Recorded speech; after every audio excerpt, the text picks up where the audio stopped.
Hadis ini memberitahukan pada kita bahwa setiap 100 tahun sekali setelah Rasulullah wafat, umat Islam akan memiliki pemimpin yang memimpin dunia. Bukan nabi, bukan rasul, tapi mujadid, reformis. Tugasnya apa? Satu. Sekali lagi, Turki berakhir memimpin dunia 3 Maret 1924.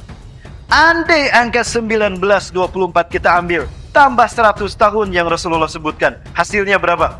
Sekarang tahun berapa? Apakah tahun ini Ustadz Islam akan bangkit memimpin dunia? Insya Allah. Saya sedang menunggu beberapa tanda yang Rasulullah sebut. Qaribun alaikum nasrun minallah. Sudah dekat pertolongan Allah untuk kalian. Alhamdulillah.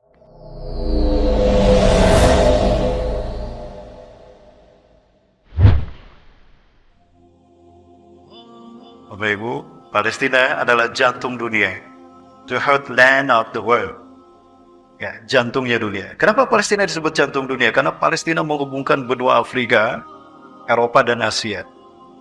Maka negara yang bisa menguasai Palestina, dia bisa menguasai dunia. Hari ini ada sebuah bangsa yang berambisi mengambil alih dunia. They really want to take over the world and to create one government in the world. And the new frame, the new world order. Ada sebuah negara yang ingin mengambil alih dunia, dan mereka ingin menciptakan tata peradaban dunia. Negara ini meyakini bahwa Tuhan mereka sebentar lagi akan datang. Mereka menamakan Tuhan mereka Mesayah. Siapa Bapak Ibu? Mesayah. Mesayah versi mereka, versi kita. Siapa Bapak Ibu? Dajjal. Dajjal. Saya sampaikan, saya tidak bicara tanpa bertahun-tahun sejak 2006. Saya studi pendidikan saya setelah S1 di Indonesia. Saya ngambil 2 kali S1, saya ngambil sastra Arab di INSEAD Dubai. Lalu kami belajar di Palestina. Nah, saya mendengar bagaimana hiruk pikuknya pemimpin bangsa yang satu ini yang sangat rakus terhadap dunia. Ini saya sampaikan pertemuan Benyamin Netanyahu ya, bukan Setanyahu ya. Benyamin Netanyahu. Benyamin Netanyahu bertemu dengan petinggi Rabi Yahudi. Membicarakan tentang persiapan kenapa raja mereka tidak juga datang. Karena istananya belum ada. Ini pertemuannya, Pak. In punish with the cover, I told mine and don't eat it to help me in. Master burden or I put it in, I read it. Like happen not moving mind. So, happy with but it's a happen shouldn't cut you on that. Ada begitu banyak data yang saya kumpulkan ketika saya berada di Palestina, di Mesir, Iran, dan di Turki, termasuk di Dubai, di Oman, Muscat, saya terpaksa harus ke negara Timur Tengah karena kita mencari dan membaca tentang peluang Indonesia kembali membuktikan asa dan cita-cita terbesar di dalam Undang-Undang Dasar 45 pembukaannya. Kita menyatakan bahwa penjajahan di muka bumi harus dihapuskan karena tidak sesuai dengan pri kemanusiaan dan pri keadilan. Maka orang yang cinta NKRI wajib menciptakan perdamaian dunia. Betul? Nah, ini prinsip politik luar negeri kita. Ya, Bapak Ibu dan Subhanahu wa taala. Nah, mereka sangat berambisi menguasai dunia. Maka demi Allah di mata kami sendiri, Bapak Ibu, ketika kami sholat di Masjidil Aqsa, mereka menggali 300 terowongan di bawah Masjidil Aqsa, persis di bawah Masjidil Aqsa. Saya perlihatkan pada Bapak Ibu, kiblat kita yang pertama Masjidil Aqsa. Ada yang pernah ke Masjidil Aqsa, Bapak Ibu? Belum?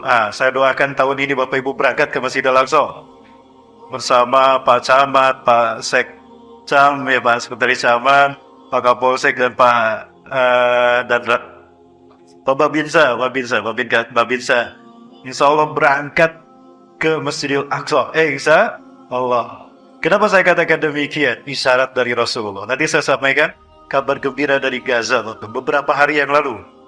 Ya, saya langsung mendengar dari Syekh yang ada di Gaza, Bapak. Saya bersama Ustaz Rani tadi sudah disampaikan harusnya kami ke Gaza, tapi ternyata kami tidak bisa situasi masih berkecamuk. Maka kita ingin bertemu dengan Duta Besar Indonesia di Kairo. Sayang sekali Pak Lutfi sudah 2 kali saya bertemu dengan beliau di Kairo. Kami tidak bisa, namun kami disambut oleh Kepala Biro Politik KBRI Indonesia di Kairo, Ibu Dian. Nah, kami ngobrol di sore hari yang sangat dingin sekali. Suhunya sangat dingin di Mesir saat itu. Kami sampaikan cita-cita kami Indonesia. Kami ingin ikut memerdekakan Palestina, membayar hutang kemerdekaan Indonesia pada Palestina. Tolong doakan kami Bapak Ibu. Saya dan teman-teman tidak akan pernah berhenti berjuang sampai bendera merah putih berkibar di Masjidil Aqsa. Itulah mimpi para ulama besar dunia, termasuk 5 remaja penghafal Quran di bulan Ramadan. Mereka mimpi ada sebuah bangsa yang mereka tidak kenal wajah mereka. Man haula? Lakin aksara adaduhum. Siapa mereka? Kami tidak tahu. Tapi jumlah mereka sangat banyak. Belakangan mereka tahu ketika salah satu dari mereka membawa bendera yang Rasul sebutkan warnanya merah putih. Betulkah Rasulullah menyebutkan merah putih dalam hadisnya? Oleh karena itu, nantikan penjelasannya setelah pesan-pesan berikut ini. Jangan kemana-mana, tetap bersama saya setelah yang satu ini. Yang saya hormati dan saya muliakan karena Allah, Bapak Ketua Dewan Kemakmuran Masjid Musyawarah, Bapak Ustadz Ahmad Wahidi Maki MPDI. Terima kasih Pak sudah menyambut kami dan mengizinkan kami hadir di sini. Ini nampaknya kajian terakhir kami. Besok saya dan tim kembali ke Riau, Pekanbaru. Kantor kami di Riau, Pak. Adapun saya kembali ke Bandung, Jawa Barat. Saya tinggal di Bandung, Pak. Tapi kami ke Jakarta dulu. Dari Jakarta kami langsung ke Bandung. Saya hadir bersama istri. Alhamdulillah, didampingi istri, Pak. Karena sudah lama tidak ketemu istri, Pak. Jadi istri saya datang mendampingi. Juga seperti yang saya muliakan karena Allah, Bapak Sekretaris Camat Kecamatan Seberang Ulu 1. Terima kasih Pak sudah hadir. Salam kami untuk para pengurus di Kecamatan Seberang Ulu 1. Ya agak susah menyebutnya, Seberang Ulu 1. Ya sama tidak saya muliakan karena Allah, Bapak utusan dari Kapolsek, Bapak Kapolsek Kapolsek Seberang Ulu 1, dan juga Bapak Babinsa dari Koramil, Pak. Dan kami terima kasih Pak sudah hadir, sehat selalu semuanya. Juga saya hormati dan saya muliakan karena Allah, para orang tua kami, para sesepuh, para tokoh, para alim ulama, hadirin Bapak Ibu yang dirahmati Allah Subhanahu wa taala. Tidak ada oleh-oleh yang saya bawa banyak Bapak Ibu, habis. Nanti ada oleh-oleh kami bawa dari Provinsi Hebron. Provinsi Hebron ini adalah Al-Khalil, tempat Nabi Ibrahim tinggal sampai wafatnya. Nah, di Hebron ini ada penjara besar Bapak Ibu. Saudara-saudara kita disekap. Saya masuk diperiksa semua apa yang saya bawa. Ada checkpoint, ya tentara Israel memeriksa semua apa yang kami bawa, termasuk memeriksa badan saya. Saya masuk, alhamdulillah bisa bertemu dan ngobrol dengan saudara-saudara kita di Al-Khalil Hebron, provinsi yang terdekat ke Gaza. Nah, kami bawa oleh-olehnya. Mereka menganyam sorban. Di penjara tuh mereka menganyam sorban. Dan sorban itu kami bawa ke sini, ke mesin ini. Insya Allah hadiah buat Bapak Ibu sekalian yang mau membantu mereka. Halo, sepi sekali. Di mana suara ini jamaah? Oi jamaah, mana suaranya ini? Bapak Ibu mau masuk surga? Mau langsung apa mau mampir dulu ke neraka? Oh, mau langsung sore ini? Oh enggak, mau Bapak Ibu duluan saya belakangan atau saya belakangan Bapak Ibu duluan? Nah masalah saya. Bapak Ibu ada batas berapa? Suatu hari Abu Dzar Al-Ghifari bertanya kepada Rasulullah SAW, Ya Rasulullah, ayyul masjidin bunya fil alam awalan? Wahai Rasulullah, masjid apakah yang pertama kali dibangun di muka bumi? Saya izin berdiri Pak Deka. Mohon maaf Pak, saya ikut berdiri. Nah, Rasulullah SAW menjawab, Al-Masjidil Haram. Yang pertama dibangun Al-Masjidil Haram. Yang membangunnya adalah Nabi Adam AS. Dan ini tugas pertama dari Allah kepada Nabi Adam. Setelah Nabi Adam 100 tahun berada di muka bumi. Nabi Adam bayangkan 100 tahun terpisah dengan Siti Hawa, Bapak. Dari surga, Nabi Adam dipingsankan Allah, dibawa bongkahan tanahnya, dijatuhkan fi makanin ada fawqal ard. Nabi Adam dijatuhkan di Hindustan, di Nepal. Dalam keadaan pingsan. Bangun-bangun sudah ada di Nepal, tepatnya di Bukit Budha. Budha artinya subur. Siti Hawa dipingsankan Allah, dijatuhkan di Jazirah Arab. titik Siti Hawa jatuh, diberi nama Jeddah. Jeddah itu artinya nenek Siti Hawa. Adapun Ajazil, iblis, Allah turunkan di Dastamaisan, Basrah, Irak. Dalam bentuk seekor ular besar. Allah kutuk menjadi seekor ular besar. Punya sayap. Punya tanduk. Bisa mengeluarkan api. Punya kaki dan tangan dan bisa berbicara. Ular apa? Ular naga. Nah, itulah sejarah ular naga di dunia. Terbayangkan dengan satu naga dunia gonjang ganjing, Bapak Ibu. Katanya di Indonesia ada 9 naganya. Wah, lebih gonjang ganjing lagi. Kalau saya hitung ada 10, Pak. Ada 10 naga. Cuma yang ke-10 baik hati naganya. Suka nolongin orang susah. Ya, suka bantu-bantu bangun masjid. Betapapun dia seorang naga. Dan dia tinggal di Sumatera Utara. Naga apa? Naga Bonar. Naga Bonar. Naga Bonar. Bapak Ibu rahmati Allah. Terpisah 100 tahun Nabi Adam dengan Siti Hawa. Kebayang kan? Saya keluar tugas 2 minggu galau stadium 5. Baru 2 minggu terpisah dari istri, galau stadium 5. Nabi Adam 100 tahun terpisah dari Siti Hawa. Luar biasa. Tugas pertama dari Allah untuk Nabi Adam adalah membangun pondasi peradaban manusia. Dan titik nol peradaban manusia bernama Masjidil Haram. Ya. Kenapa Ka'bah harus di Masjidil Haram, harus di Mekah, tidak di Palembang? Ayo, yang bisa jawab dapat hadiah umroh gratis. Berangkat ketemu di Masjidil Haram, pulang ketemu di Cengkareng. Gratis kan? Kenapa Ka'bah di Mekah? Ternyata Mekah lurus dengan arsy Allah. Tugas pertama dari Allah, ya Adam, inilah daya baitun bi Makkatal mubarakah allati tusawi al-syahada. Fa'tuh, usalli fihi. Ya, hai Adam, aku punya satu rumah Ka'bah di Mekah yang aku berkahi, di mana Mekahku ini lurus dengan arsy-Ku. Oh, pantas Ka'bah di Mekah karena Mekah lurus dengan arsy Allah. Maka sucinya arsy Allah hadir di tanah Mekah, sehingga tanah Mekah suci sesuci arsy Allah. Itulah kenapa dinamakan tanah haram. Itu sejarahnya. Rasulullah menegaskan ini sebelum hijrah. Inna hadal balad haramahullah yauma khalaqas samawati wal arda wa huwa haramun bihurmatillah ila yaumil qiyamah. Sesungguhnya negeri Mekah ini Allah haramkan dia, Allah sucikan dia di hari Allah ciptakan langit dan bumi. Maka Mekah tetap haram, tetap suci sampai hari kiamat dengan kesucian Allah. Itulah kenapa kita jadi harus datang ke sana untuk mengirimkan iman Islam kita dengan haji dan umroh. Kemarin Bapak Ibu luar biasa penuh di Mekah. Saya merinding, ini kayak ibadah haji saja Bapak Ibu. Tanggal berapa kita kami pulang? 2 minggu yang lalu ya. 2 minggu yang lalu kami pulang dari sana penuh Bapak Ibu, luar biasa. Tapi sedih saya.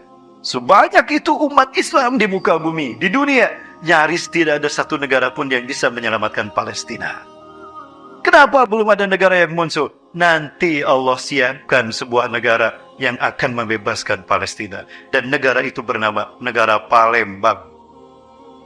Betul Ustaz, Palembang. Nanti saya sampaikan hadisnya Bapak Ibu. Inilah yang membuat saya bangga menjadi orang Indonesia. Rasulullah menyebutkan Indonesia berkali-kali dalam mimpi para ulama, terutama keturunannya. Ya, salah satunya saya bertemu dengan mereka di negara mereka sendiri. Ya, nanti saya bahas Bapak Ibu di akhir ya. Jadi Bapak Ibu jangan kemana-mana, tetap bersama saya. Sampai jam berapa ini? Sampai berbuka ya. Sampai berbuka. Insya Allah. Ini pada saum semua ya. Belum ada yang bocor saumnya. Adek, tamat adek. Tamat. Oh hebat. Adek dapat bintang adek. Insya Allah. Insya Allah adek jadi pembebas Palestina ya. Aneh. Baik. Masjid yang kedua dibangun Nabi Adam, dibimbing malaikat Jibril adalah Masjidil Aqsa. Aqsa artinya paling jauh. Kalau haram artinya suci, Aqsa artinya paling jauh. Jarak dari Masjidil Haram ke Masjidil Aqsa 1233 km. Inilah jarak yang ditempuh Rasulullah ketika Isra dari Masjidil Haram ke Masjidil Aqsa. Rasulullah menggunakan buruk. Hayawanun khalaqallahu min nur, suratuh tahtal hisan fawqal bigan. Bentuknya Allah ciptakan dari cahaya, bentuknya di bawah kuda di atas keledai. Di bawah kuda di atas keledai. Seperti apa Bapak Ibu? Di bawah kuda di atas keledai. Seperti buruk. Susah saya membayangkannya. Seperti buruk Bapak Ibu. Inilah jarak yang ditempuh Rasulullah SAW. Dan inilah fondasi peradaban yang dibangun Nabi Adam alaihissalam. Ya Bapak Ibu, dimulai dari Masjidil Haram dan berakhir di Masjidil Aqsa. Artinya apa? Peradaban manusia berakhir di Palestina. Jika umat manusia seluruh dunia sudah berbicara tentang Palestina, Gaza, Masjidil Aqsa, itu pertanda sebentar lagi kiamat. Bapak Ibu, ini adalah fakta akhir zaman yang harus kita terima, Bapak Ibu. Bahwa dunia memang tidak lama lagi berakhir. Ustadz nakut-nakutin. Bukan saya, Rasulullah yang menyampaikan. Saya hanya menyampaikan saja. Bukan menakut-nakuti. Karena saya tidak mau takut sendirian. Mending kita takut bareng-bareng. Makanya saya sampaikan. Suatu hari ketika Rasulullah selesai perang melawan Bani Mustalik. Perang sangat pelik luar biasa. Rasulullah melihat para sahabat kelaparan, lapar, lelah sekali. Rasulullah memanggil Ibnu Hawalah al-Asadi. Ta'ali Ibnu Hawalah. Ingshir hadan makan. In wajadta al-ghanaim khalsuna. Natama'u-tama'am. Ya, natamatta'amam. Keliling, hai Ibnu Hawalah. Cari kalau ada sapi, ada kerbau, ada unta, ada kambing. Bawa sini, kita makan sama-sama. Itu ghanimah. Halal untuk kita. Berjam-jam mereka mencari ghanimah, tidak ditemukan. Maka Ibnu Hawalah dalam keadaan lelah dan tangan kosong menyesal dan mengatakan, maaf ya Rasulullah, kami tidak menemukan seekor pun. Sudah habis dibawa ke Palembang. Buat buka bersama. Maka Rasulullah SAW menepuk pundak Ibnu Hawalah al-Azdi. Ya Ibnu Hawalah. Hei Ibnu Hawalah. Jika engkau menyaksikan panji Islam berkibar di Masjidil Aqsa atau di pelatarannya, kiamat lebih dekat kepada kalian ketimbang pundak dengan kepalamu, hai Ibnu Hawalah. Subhanallah. Jadi kalau Palestina merdeka, Bapak Ibu, Israel hancur, Masjidil Aqsa kembali ke pangkuan kaum muslimin, kiamat akan datang, Bapak Ibu. Jadi mau pilih mana? Palestina merdeka, kiamat datang, atau Palestina berdarah-darah, kiamat masih jauh?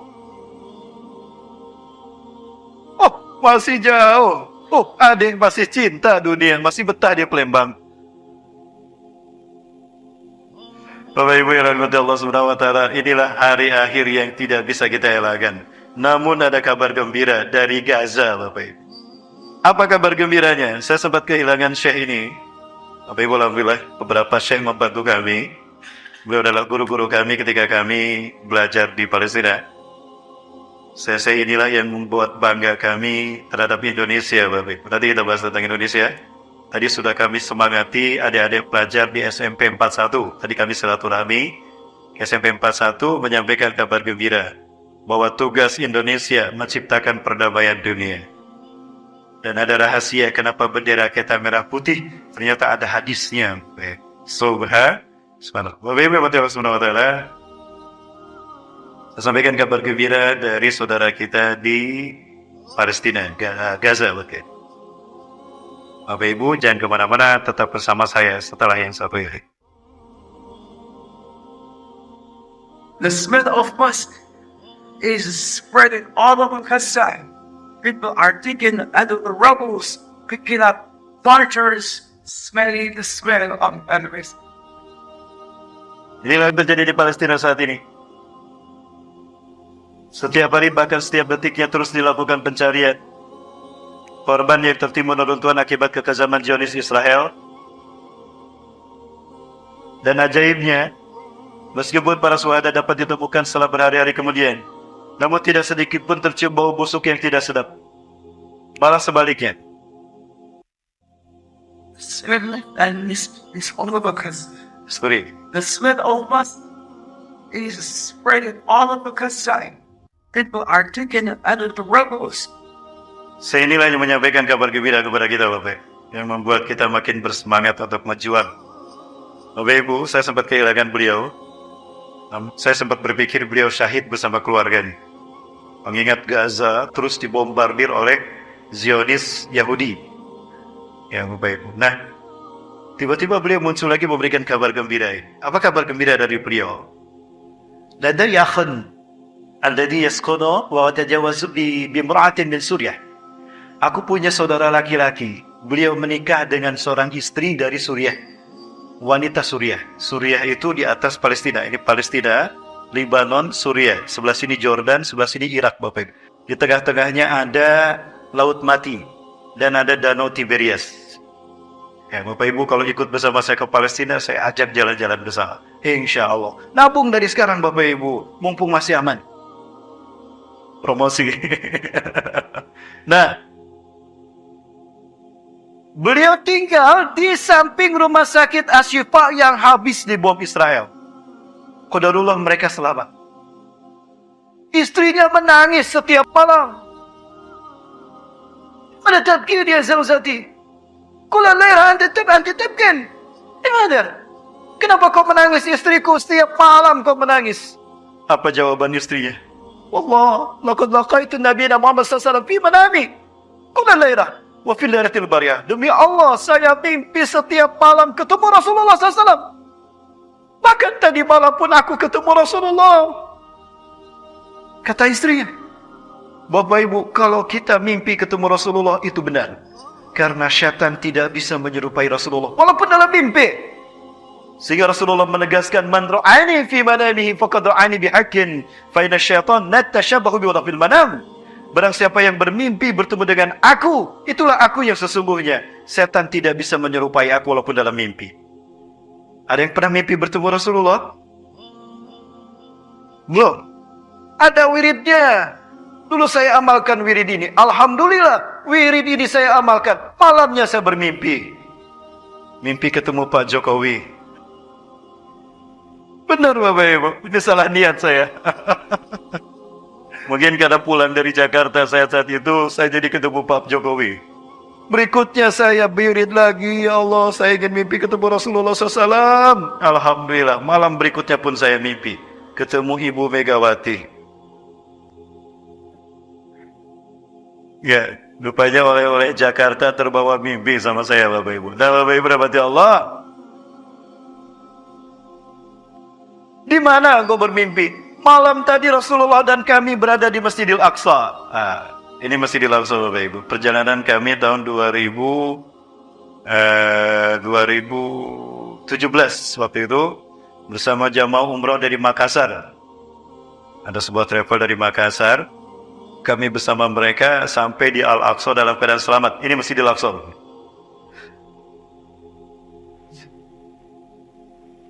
Ini bagian paling tinggi dari Al-Aqsa. Al-Aqsa itu alun-alun yang luasnya 14,4 hektar. Ada banyak pintu, ada pintu barat, timur, selatan, utara. Nah, kita masuk dari pintu utara, Babul Khuttah. Karena hotel kami di Salahuddin Street tidak jauh dari Babul Amud, dari Babul Amud ke Babul Khuttah. Nah, kalau kita masuk ke Masjidil Aqsa dari Babul Khuttah, masjid pertama yang kita dapati masjid ini. Ini Masjid Dam Afdra. Kenapa dinamakan Masjid Dam Afdra? Karena di dalam masjid ini ada batu Isra Mi'raj.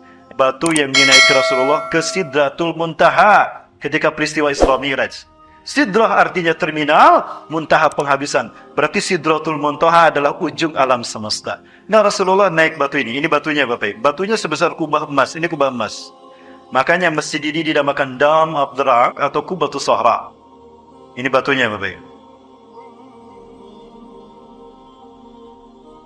Ini batunya. Dan ketika Isra Mi'raj Rasulullah naik di atas batu ini. Persis seperti abang ini. Batu ini sedang dibersihkan. Karena pergantian musim panas ke musim dingin. Itu membuat batu ini berlumut. Kalau tidak dibersihkan batu ini hancur. Jadi ada saat tertentu di mana batu ini dibersihkan. Ini bagian dalam dari kubah yang tersusun dari 6 juta keping emas. 6 juta keping emas disusun menjadi kubah Bapak Ibu. Ini ada pilar di mana ibu-ibu sedang mengantri ini dari Kazakhstan. Dia sedang memegang batu itu dan ketika saya pegang lengket tercium harum minyak kasturi.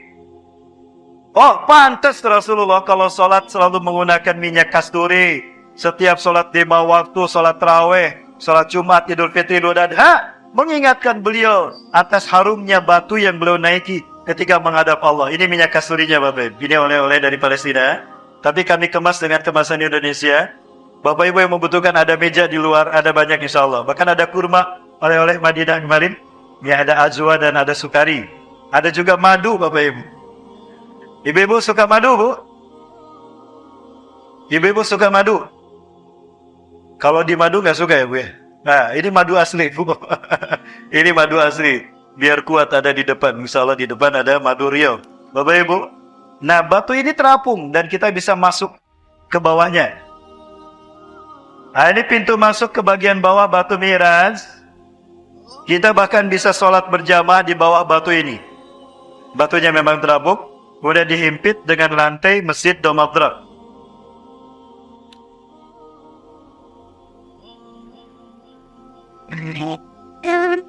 Nah, ada yang sedang pada sholat di bawah batunya. Nah, ini batu dari batu Miraj yang dinaiki Rasulullah. Naik ke langit ke Sidratul Muntaha. Nah, sekarang kita berada di bawah batu ini.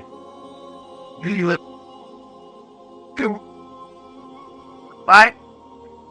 Batu ini berada di Masjid Domadrak yang berkubah emas. Nah, ini adalah kubah, di mana di kubah inilah Rasulullah SAW berdiri menjadi imam sholat 1.500 Nabi dan Rasul. Mereka hadir, diperintahkan Allah hadir ke bumi untuk menjadi makmum, memuliakan Rasulullah SAW. Ustaz, mereka sudah meninggal Ustaz. Masa hadir lagi? Inilah kekhususan bagi para Nabi dan Rasul. Kekhususan dan kehormatan bagi Rasulullah SAW. Nabi yang sudah wafat pun harus dibalik lagi ke bumi untuk menyaksikan dan menghormati Rasulullah hadir di Palestina. Subhanallah. Katanya orang yang sudah meninggal gak bisa balik lagi ke dunia. Betul. Tapi untuk orang-orang tertentu spesial. Dan jangan pernah mengatakan orang yang gugur di jalan Allah meninggal. Tidak. Mereka hidup di sisi Allah. وَلَا تَحْسَبَنَّ الَّذِينَ قُتِلُوا فِي سَبِيلِ اللَّهِ أَمْوَاتًا بَلْ أَحْيَاءٌ عِندَ رَبِّهِمْ يُرْزَقُونَ. Sungguh jangan kau kira orang yang gugur di jalan Allah mereka mati. Mereka hidup di sisi Allah mendapatkan rizki. Nah, ketika Rasulullah hadir di Masjidil Aqsa, mereka Allah perintahkan hadir menghormati Rasulullah. 1.500 Nabi Bani Israel hadir berkumpul di sini. Dan Rasulullah berdiri di mihrab ini. Di sinilah Rasulullah berdiri menjadi imam sholat. Nah, kemarin itu seorang muslimah, istri dari adik saya tadi yang dari Suriah, mimpi Rasulullah ada di sini. Kaum muslimin yang terluka dari Gaza dengan luka-luka mereka berkumpul di sekeliling Rasulullah. Jumlahnya 32.000 orang. Hampir 32.000. Persis seperti angka yang sekarang jumlah menjadi korban syahid pembantaian Yahudi. Wa nashku ilaihi ala ba'asabana min zulmil Yahud. Dan kami curhat kepada Rasulullah tentang luka-luka dan kezaliman, kejahatan Yahudi kepada kami. Anehnya, Rasulullah cuma tersenyum menyambutnya. Harusnya Rasul menangis kan? Seperti kita Bapak Ibu. Harusnya menangis menyaksikan bagaimana Palestina terluka Bapak Ibu. Ini contoh. Terlalu banyak video dan foto yang harus kami simpan dan kami perlihatkan pada Bapak Ibu. Pembantaian kepada saudara-saudara Yahudi Bapak Ibu. Saya melihat kaki-kaki mereka hancur. Dirawat di rumah sakit itu Bapak Ibu. Subhanallah. Saya tidak kuat menyaksikannya bersama Ustaz Randi. Kami lihat dan ada 21 pasien yang kami kunjungi di rumah sakit Palestina ya. Ini contoh korban yang masih selamat. Tapi mereka terluka dengan luka parah. Anak-anak Bapak Ibu. I don't know. But everything's with it. No, should have really thought.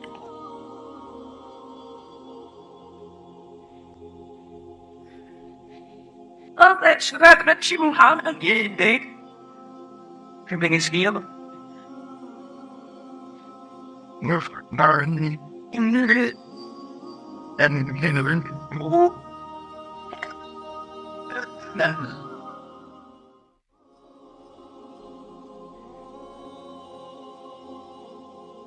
Yes. Saya sendiri melihatnya tidak kuat, Bapak Ibu. Beberapa hari tidak bisa makan menyaksikan ini. Sedih saya, Bapak Ibu. Pulang ke Indonesia dalam keadaan hamba hati saya. Palestina itu dikelilingi 350 juta Muslim Arab. Ini Palestina ini. Di sekeliling Palestina ada 300 juta Muslim Arab. Dan di Palestina hanya 15 juta Yahudi. Kok bisa 15 juta mengalahkan 350 juta? Demi Allah, andai orang-orang Islam Arab yang 350 juta kencing barang-barang, tenggelam tuh yang 15 juta Yahudi. Allahu Akbar. Kemana umat Islam ini? Inilah ketika umat Islam berpecah belah, Bapak Ibu. Ini efek buruk ketika kita berpecah belah. Nasib umat Islam dipecah belah seperti kue lapis. Setelah hancurnya Turki Utsmani 1924, Paus Urbanus dulu ketika perang salib di zaman Salahuddin Ayyubi memanfaatkan momentum lemahnya umat Islam, dipecah belah dengan strategi divide and impera. Umat Islam yang satu tubuh dipecah belah dalam frame nasionalisme. Udah dipecah belah dalam frame nasionalisme, dipecah dalam unsur yang terketil, multi ormas, orpol, sekte, madhab. Makin susah umat Islam bersatu dan makin mudah diadu domba. Inilah akibat buruk kita berpecah belah. Maka jika bangsa kita ingin kuat, wajib kita bersatu seluruh dunia, seluruh Indonesia, dari Sabang sampai Merauke. Betul? Betul Bapak Ibu? Siap jaga persatuan. Jangan mau diadu domba Bapak Ibu oleh siapapun. Insya Allah kita elemen bangsa siap menjaga kedaulatan NKRI dari Sabang sampai Merauke. Amin. Bapak Ibu, sebentar lagi kita diuji. Kenapa? Karena Allah akan memilih kita memimpin kebangkitan Islam. Bangsa mana yang akan menguji kita? Berat saya sampaikan Bapak Ibu. Betapapun ini hadis Rasulullah SAW. Nanti saja kalau Bapak Ibu ketemu dengan saya secara face to face. Lanjut Bapak Ibu. Masih bersama saya? Mana ini ibu-ibu, suaranya nggak ada? Bu. Oh ibu. Jadi masuk surganya Bu? Oh jadi, saya kira udah lupa Bapak Ibu. Bu. Rasulullah hanya diam saja. Rasulullah tidak menjawab. Tapi kemudian Rasulullah tersenyum. Rasulullah tersenyum kepada kami. Wa huwa yatabassam ilaina. Dan apa kata Rasulullah kepada kami? Di sini Rasulullah berdiri, duduk, dan kami berkumpul. Apa kata Rasulullah SAW? Sobron ya ahla Syam. Sobron ya ahla Gaza. Qaribun alaikum nasrum minallahi azza wa jalla.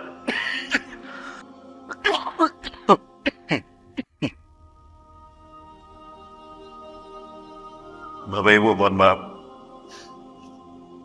Di Turki saya terjebak dengan salju, Bapak Ibu. Dada saya langsung sesak. Batuk-batuk di sana. Saya sampai sekarang batuknya nggak selesai, Bapak Ibu. Mohon maaf, Bapak Ibu ya. Ada iklan obat batuk sebentar. Bapak Ibu, ya Allah. Kata Rasulullah, di sini Rasulullah bersabda, ini mimpi saya dari istri saya dari Palestina tadi. Sabar wahai penduduk Gaza. Sabar kalian wahai penduduk Palestina. Sabar wahai kalian ahlu Syam. Syam sebutan lain dari Palestina, Jordania, Suriah dan Lebanon. Itu wilayah Syam. Namanya diambil dari nama anak Nabi Nuh alaihissalam. Ada 5 anak laki-laki Nabi Nuh. Ada Abir, ada Kanaan, ada Yafis, ada Ham, ada Syam. Syam tinggal di sini menjadi wilayah Palestina, Lebanon, Suriah, Jordan. Nah, sobran di ala Syam. Sabar kata Rasulullah, wahai penduduk Syam. Sebentar lagi kemenangan kalian akan tiba. Alhamdulillah. Qaribun alaikum nasrun minallah. Sudah dekat pertolongan Allah untuk kalian. Alhamdulillah. Jadi pertolongan Allah untuk merdekanya Palestina sebentar lagi. Nah pertanyaannya, seperti dilontarkan kepada saya di masjid masjid pertama kami kajian di Palembang di 30 Ilir, Pak.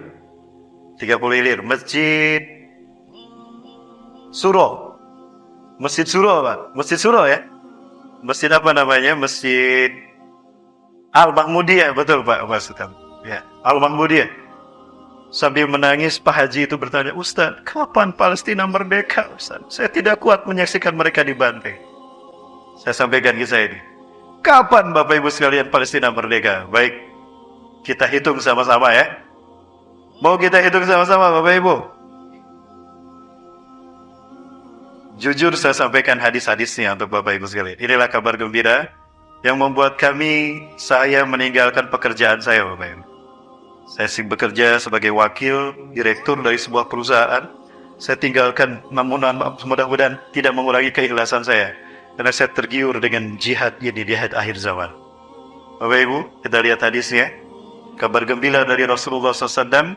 An Abi Hurairah radhiyallahu an, dari Abu Hurairah, semoga Allah meridhoi beliau, qala, ia berkata, qala, bersabda Rasulullah sallallahu alaihi wasallam, Rasulullah SAW bersabda, innallaha, sesungguhnya Allah, yab'asu min hadil ummati, akan mengutus dari umatku ini, ala ra'si, setiap kelipatan, kulli mi'ati sanah, 100 tahun sekali.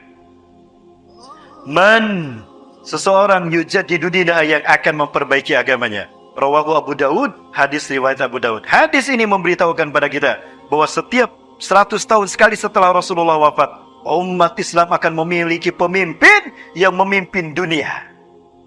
Bukan Nabi, bukan Rasul, tapi mujadid, reformis. Tugasnya apa? Satu, membersihkan Islam dari paham-paham sesat. Tidak ada lagi yang mengaku paling benar, paling sunnah. Tidak ada. Semuanya sama nanti. Ma'ana ali wasabi. Kembali pada Quran dan sunnah yang Rasulullah amalkan bersama para sahabat. Yang kedua, umat Islam akan bersatu di bawah imamah, di bawah imarah kepemimpinannya. Beliau akan menjadi pemimpin dunia, imam bagi semua umat Islam dunia. Kemudian yang ketiga, Islam akan menguasai dunia. Tidak ada tempat sejengkal pun, melainkan Islam akan tegak di sana. Laisa baitun fil ardi ila Islam sayadzuqah baba. Tidak ada satu rumah pun baik di kampung ataupun di kota, Islam akan mengetuk pintunya, memberikan kedamaian ke seluruh dunia. Dunia akan aman sejahtera, tidak ada lagi pembantaian, tidak ada perang, tidak ada kejahatan. Setan-setan dibelenggu, bahkan Dajjal pun mati saat itu. Ya, tapi Dajjal mampir dulu ke Palembang sebelum mati. Betul kata Rasulullah. Tidak ada tempat sejengkal pun di muka bumi melainkan Dajjal akan memasukinya. Tuh, berarti nanti masuk ke Palembang Dajjal. Ya. 100 tahun sekali. Dan yang kelima, umat Islam akan kaya raya. Karena Rasulullah menjelaskan, wa yushirul mal syihahan la yastasibu bih. Wa yushirul mal syihahan, dia akan membagi-bagikan harta. Dibagikan harta kepada umat Islam tanpa dibagihitungnya. Wahai Khalifah, wahai Imam Mahdi, kami punya banyak utang, saya miskin, anak dan istri saya hidup kelaparan. Mohon maaf, tolong beri saya harta. Ambil di belakang sana. Seberapa banyak? Kamu bisa bawa segimana? Bawa sebanyak yang kamu bisa bawa. Setruk, boleh, silakan ambil setruk. Saking banyaknya harta. Jadi insya Allah, kalau beliau datang, hutang sama cicilan kita lunas. Amin. Yang senang yang punya cicilan senyum tuh. Ya Allah, segera datangkan Imam Mahdi. Ya Allah, ini debt kolektor mau datang ke rumah. Nagih cicilan. Amin. 100 tahun satu kali, Bapak Ibu. Baik. Umat Islam yang terakhir memimpin dunia siapa, Bapak Ibu? Umat Islam yang terakhir memimpin dunia, menggenapkan 1315 tahun Islam memimpin dunia sejak Rasulullah, adalah Turki Utsmani. Turki. Ya, Bapak Ibu, insya Allah banyak saudara-saudara kita yang tinggal di Turki. Bapak Ibu jangan takut tidak bisa makan pempek. Di Istanbul itu ada ruko. Ruko itu khusus menyediakan pempek Palembang. Ada tekwan, ada pempek, ada laksan, ada mie celor. Betul, karena dia orang Palembang, tinggal di Istanbul. Suaminya orang Turki. Kalau Bapak Ibu ikut saya, nanti saya bawa ke sana. Halo? Coba. Mana suaranya? Kok gak senang ada pempek di Turki? Ada, Bapak Ibu. Benar, saya gak bohong. tulisannya gede. Ya, kuliner Nusantara di Istanbul. Itu judulnya, judul rukonya. Baik. Turki berakhir memimpin dunia 3 Maret 1924. Sekali lagi, Turki berakhir memimpin dunia 3 Maret 1924. Andai angka 1924 kita ambil, tambah 100 tahun yang Rasulullah sebutkan, hasilnya berapa? 2024. Sekarang tahun berapa? Apakah tahun ini Ustadz Islam akan bangkit memimpin dunia? Insya Allah. Ya, saya sedang menunggu beberapa tanda yang Rasulullah sebutkan. Apa Ustadz beberapa tandanya? 1, Indonesia punya presiden baru. Iyalah pasti kan? Sudah ada hasilnya. Insya Allah siapapun orangnya, mudah-mudahan yang terbaik. Artinya, negara-negara Islam memiliki pemimpin yang kuat agamanya. Itu kata Rasulullah. Sehingga terciptalah kristalisasi kekuatan di titik di mana umatku berada. Di saat itu mereka akan menyambut kedatangan Imam Mahdi yang Rasul sebutkan akan muncul. Saking harusnya beliau muncul, Rasulullah menegaskan dengan sangat tegas bahwa beliau akan datang. Apa kata beliau? Ini kata beliau nih. Kata Rasulullah SAW. Laulam yabqa minad dunya ila yaumun. Andai tidak tersisa dari dunia kecuali hanya 1 hari saja. La tawallahu dzalikal yaum. Sungguh Allah akan memanjangkan hari itu hatta yub'asa fi rajulun min ahli baiti. Ain. Laulam yabqa, andai tidak tersisa minad dunia dari dunia ini ila yaumun kecuali hanya 1 hari. Ini hari terakhir besok kiamat. Allah sungguh akan memanjangkan hari ini. Hari ini akan dipanjangkan. Hatta yub'asa fihi rajulun min ahli baiti. Ini harusnya yub'asa karena ada rajulun dan hatta. Hatta yub'asa fihi rajulun min ahli baiti. Sehingga diutus seorang laki-laki dari keturunanku. Yuwatiu ismi. Serupa namanya dengan namaku. Berarti siapa namanya? Muhammad. Wa ismu abihi ismu abi. Nama ayahnya sama dengan nama ayahku. Siapa? Berarti nama lengkap beliau Muhammad bin Abdullah. Yallahul ardo kiston wa adlan. Beliau akan memenuhi bumi ini dengan kesejahteraan dan keadilan. Kama muliyat zulman wa jura. Sebagaimana sebelumnya penuh dengan kezoliman dan pembantaian dan kejahatan. Insya Allah beliau akan datang. Kapan Ustaz? Tadi hitungannya berapa ratus tahun sekali? 100 tahun sekali. Umat Islam yang terakhir memimpin dunia adalah Turki Utsmani. Berakhir di 1924. Tambah 100 berarti ini tahun genap 100 tahun Turki memimpin dunia. Apakah ada negara berikutnya yang akan memimpin dunia? Ada. Negara Palembang. Betul Ustaz, negara Palembang. Bapak Ibu ini dihadisin. Saya melihatkan pada Bapak Ibu sekalian. Inilah hadis yang membuat saya bangga menjadi Muslim Indonesia, Bapak Ibu. Di dalam kitab An-Nihayah fil Fitan wal Madahib wa Asratus Sa'ad, karya Syekh Al-Hafiz Imam Ibn Katsir rahimahullah. Saya buka hadisnya. Atau dalam Sahih Muslim secara Syekh An-Nawawi. Tidak sengaja saya temukan hadis ini. Anna Sauban hadasa. Bahwa Sauban bercerita. Annahu sami'a Rasulullah sallallahu alaihi wasallam yaqul. Sauban mendengar Rasulullah bersabda, Inna Rabbi zawaliyal ardo. Sesungguhnya Allah Tuhanku membentangkan bumi ini untukku. Bumi yang bulat dibikin datar, sehingga terlihat terbentang dari timur hingga ke baratnya. Wa atani akan zain. Allah memberikan kepadaku 2 pusaka. Sekali lagi, Rasulullah bersabda, Wa atani akan zain. Allah memberiku 2 pusaka. Al-ahmar wal abyad. Saya garis bawahi. Al-ahmar wal abyad, pusaka merah putih. Pusaka merah putih.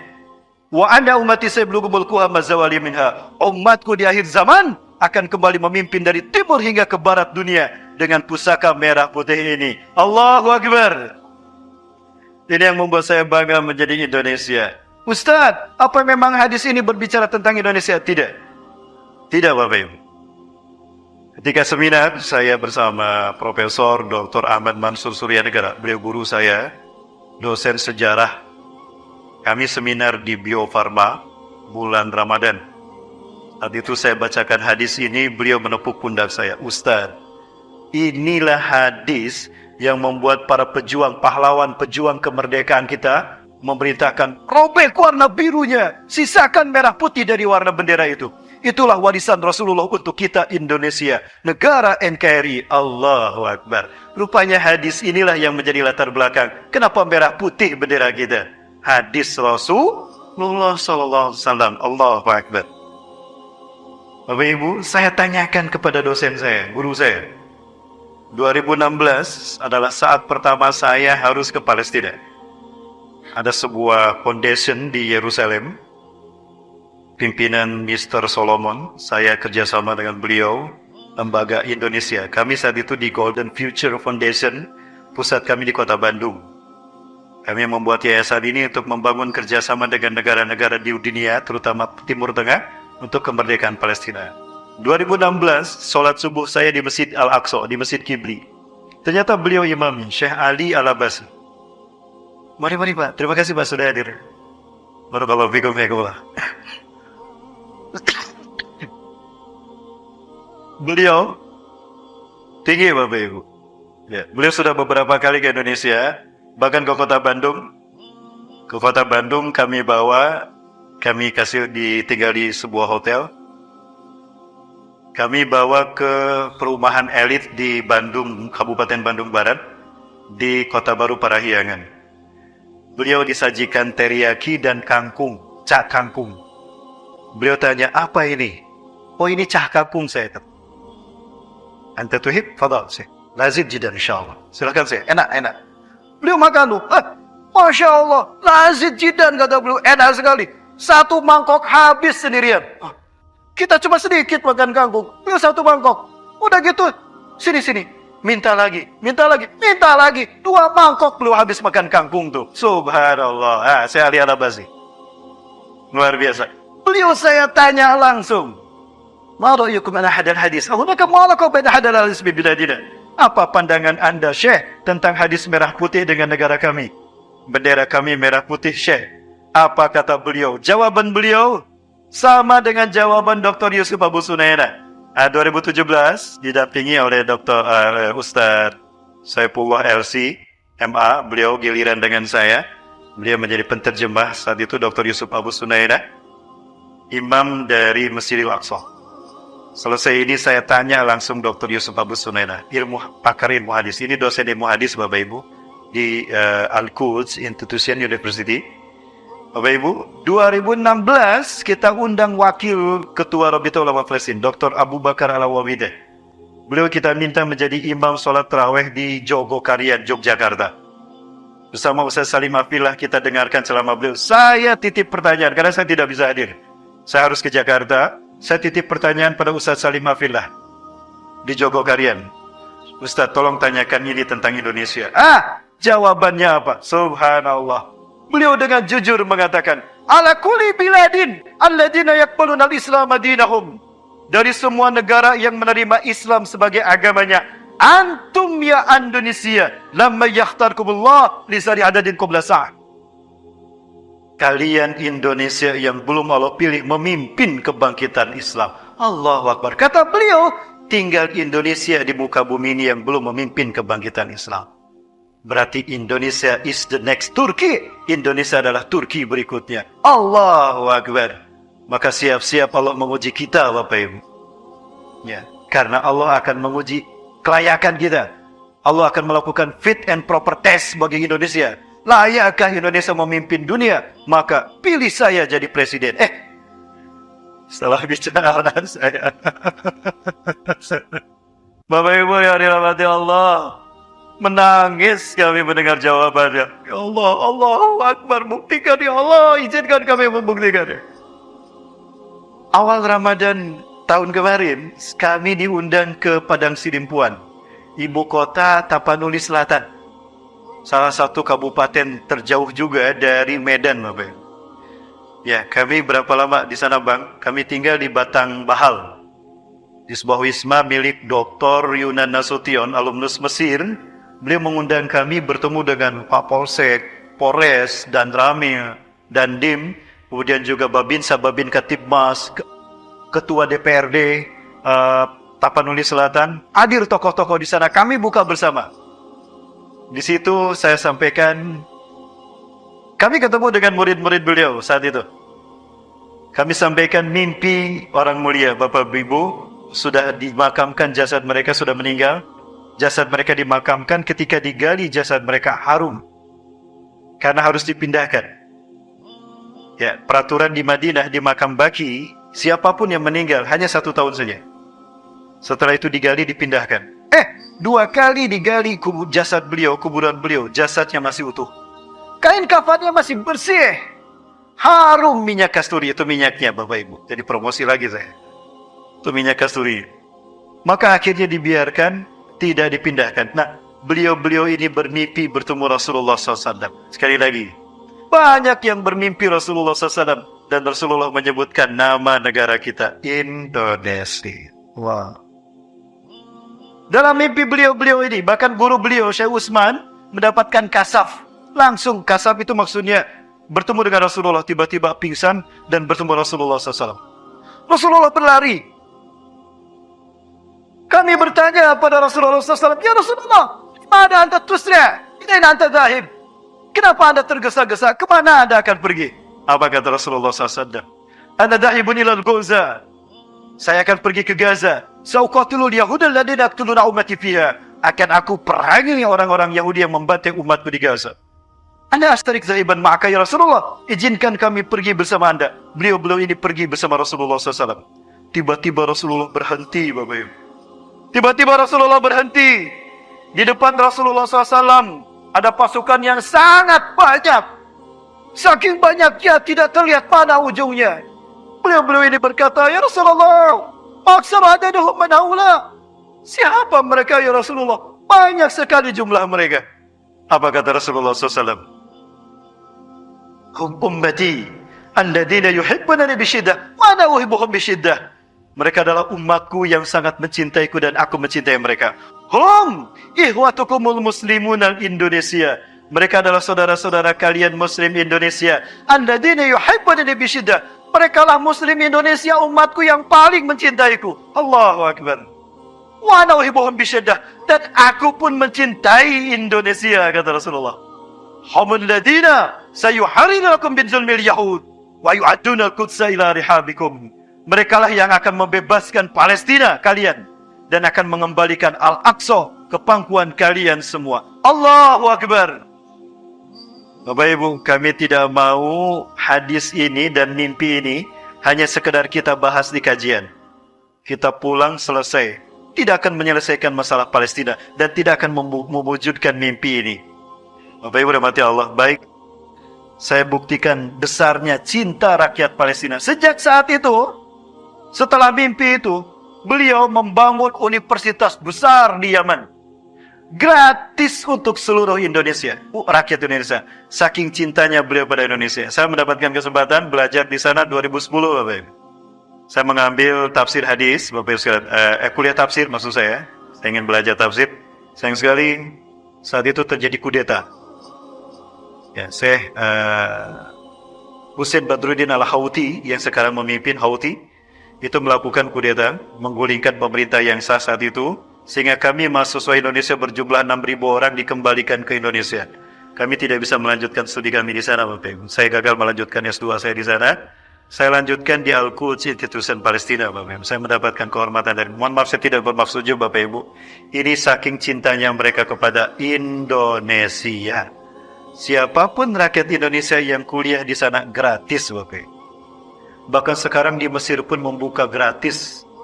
Ya, SD, SMP, SMA, orang Indonesia mau sekolah di sana gratis. Orang tuanya diizinkan tinggal di Kairo. Boleh Bapak Ibu. Mau kuliah di sana anak-anaknya silakan. Nanti saya coba hubungkan dengan teman saya yang masih ada di Kairo sekarang. Beliau tinggal di sana sekarang. Beliau menjadi warga Kairo, Mesir. Menjadi pembantu mediasi anak-anak Indonesia yang ingin kuliah di Al-Azhar. Kemarin kunjungan kami ke sana dibantu juga oleh mereka, Bapak Ibu sekalian berkati Allah. Ketika kami harus menemui para pasien yang ada di sana. Bapak Ibu rahmati subhanahu wa ta'ala. Jadi gimana Bapak Ibu? Siap membebaskan Palestina? Dengan jiwa dan harta kita? Siap merebut Al-Aqsa dari Yahudi? Ditagih siapnya nih. Ditagih siapnya. Bapak Ibu rahmati Allah. Kami saat itu mencoba mendesak agar kami bisa masuk, tapi ternyata tidak bisa masuk, Bapak Ibu. Dan saya hanya diizinkan. Saya berdua dengan Ustadz Ranil Hamzah tadi yang berdiri di sini. Akhirnya kami diizinkan, tapi hanya sampai ke Al-Aris. Ya, jadi dari Kairo kami harus ke Ismailiyah. Di Ismailiyah kami baru ke Al-Aris, Al-Aris baru ke Rafah, lalu masuk ke Gaza. Nah, kami diizinkan ketemu di Al-Aris, banyak tenda-tenda pengungsi Gaza di sana. Tapi sayang sekali, waktunya tanggal 29 Januari. Sementara tanggal 25 saya harus sudah berada di Jakarta. Jadi saya tidak sempat bertemu ke sana. Tapi insya Allah kami akan berangkat lagi, Bapak Ibu.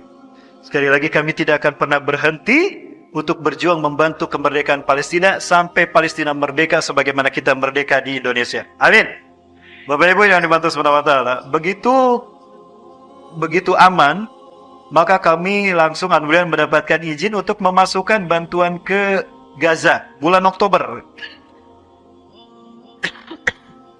Di bulan Oktober, alhamdulillah bantuan Indonesia sampai ke sana.